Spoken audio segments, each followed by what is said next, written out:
cried. Hmm. You know? Yeah. I could feel sorry for somebody feeling like that. Yeah. Hmm. Well, we've been sort of talking about the dark side of Badfinger, but looking back, what are the better memories?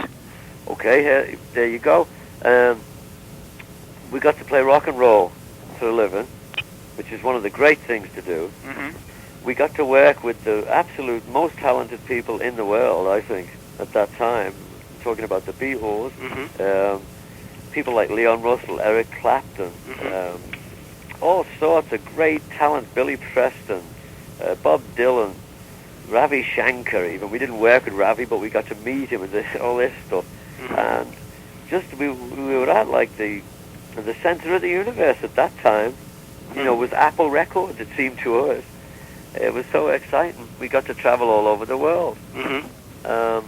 We had our BMWs, and we had our, Tommy had his Porsches. We went on tour. We played the sold-out arenas for 4 years straight. We turned down. We sold out Carnegie Hall and got great reviews there. A place where masters play music. And we were 23-year-old kids, you know. We had really fantastic times. We could go anywhere we wanted, and we could do anything we wanted. And I don't say that in some kind of spoilt rich kid way, you know. We got to live the kind of life that we wanted to live, and we did for about 4 or 5 years. It was just fantastic. We went to the movie premieres. We went to the great parties. We, like I say, we flew all over the world. We got to go to Africa if we wanted. We went down and hung out in Hawaii there. It was very nice. You know what I mean? We did all of those things. Everywhere we went, all over the world, people were really nice to us. In America, people would bring us gifts and stuff. It was the same in Japan. When I was in Japan, we left hotel rooms full of gifts that we couldn't bring back. And we wrote songs as well, which is a very nerve-wracking thing to do. It's a very neurotic thing to do. And to actually have people stand up and clap when you play a song that you wrote in a place like Carnegie Hall, it's got to be one of the great things that can happen to anybody. What else? I played with John Lennon on the Imagine album. All sorts of fantastic things like that, you know. So it was just great. And of course, for myself, I met my wife, Kat, 20 years ago. We've been together ever since, ups and downs, ins and outs. We have our kids, lovely children. They're kind of good students. They work hard at their stuff, so I'm really happy about that. We've had a lot of really great times. And Badfinger was step 2 for me of having good times playing music like that. In Badfinger, we did all of those things I just said to you. All of those, the great concerts, the records, working and meeting all these fabulous people. It was just great. I wouldn't trade it. Along with the Pete and Tommy thing, you can see how that. Well, you can see how that's just a little tiny bit of my experience in Badfinger. The fact that Pete went out and did that is a sad thing, but he went out and did it. He had that choice. He didn't have to do that. Nobody made him do it. He went and did it. And I'll never understand it. It doesn't, for me, spoil the picture at all. It doesn't spoil my memories, because I can remember us all hanging out in the house in London and making bacon and eggs, and then going to rehearsal and playing, and a little bit of this, a little bit of that, if you know what I mean. And having some fun and writing the songs and getting really excited about stuff. Songs like the Peter Name of the Game, stuff like that, Timeless. The music started to get really, really good as anybody. I think that kind of frightened people around us, actually, because the songs were actually getting very, very, very strong, much more than just little pop songs.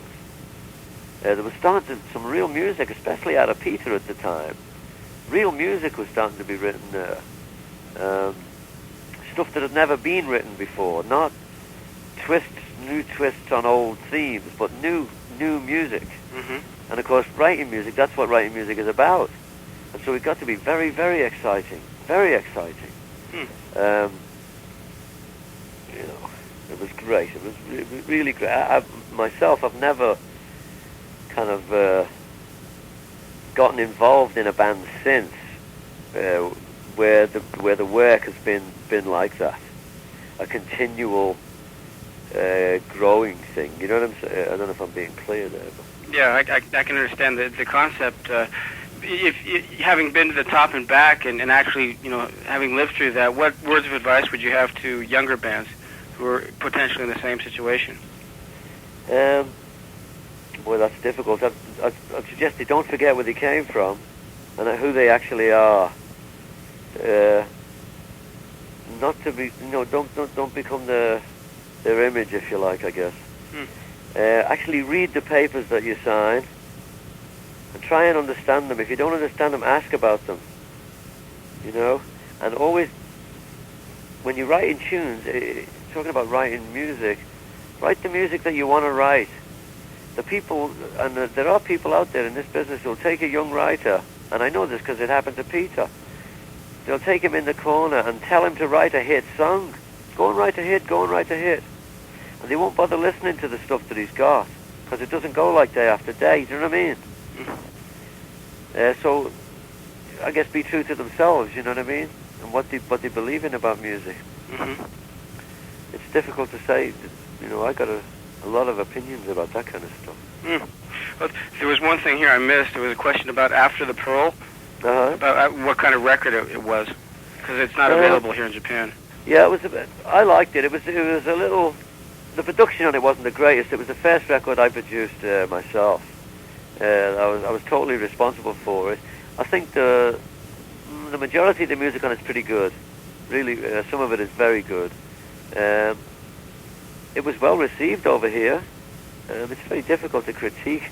It was a collection of songs that I'd written over the years, and I'm sorry it wasn't released in Japan. People might have liked it. There were some fun songs on it. And you recorded that in Ohio?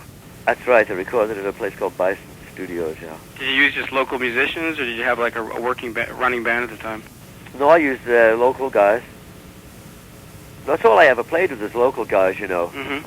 The Beatles were local guys, Uh-huh. That's a fact, isn't it, though? Yeah. It's a fact, man. The Beatles were local guys. And I've always had the belief that the guy down the street here is probably just as good. Maybe not a writer, Mm-hmm. but a player. I mean, he might not be Eric Clapton, but, he's probably as good as, I guess 80%, 90% of those other lead guitar players out there, Mm-hmm. That's the way I think about music, And then one last thing, what's on the agenda after you go out on tour to promote the live set? Okay, we're coming over there, and I'm going to talk a lot about this while I'm over there. I'm doing a solo deal right now. I'm signing it. I've just got the contract 2 days ago, or last Friday, 3 days ago for me, 4 days ago for me. I'm coming back to America, and I'm going to go right in the studio and record the first album of the contract. It's a multiple album deal with Ryko Disc. I've got about 20 tunes to choose from. Ryko's heard them all, and we're going to pick out maybe 11 or 12 for the record. And I'm very excited about that. Really excited, actually. I think the songs are real strong. I'm going to bring a tape with me of the songs, because I want to sit down and talk to the people who are doing the live album over there. I want to get them excited about my new stuff, and hopefully I can come back and do Joey Molland shows over there. Do you think your stuff is more for like the aficionados of older style pop, or is it a viable mainstream? Oh, I think it's real viable. I do, yeah. I think it's real viable. It's I think of it more in a kind of a Don Henley vein, or a Tom Petty thing. I think it's real as viable as their stuff. I've just got to get it down on record as well as those guys do, I think. The performance has to be there, and the production values and everything. And I think what I'm singing about and playing about, I think that's viable. It's, I've got some love songs on there. I have a couple of cynical tunes.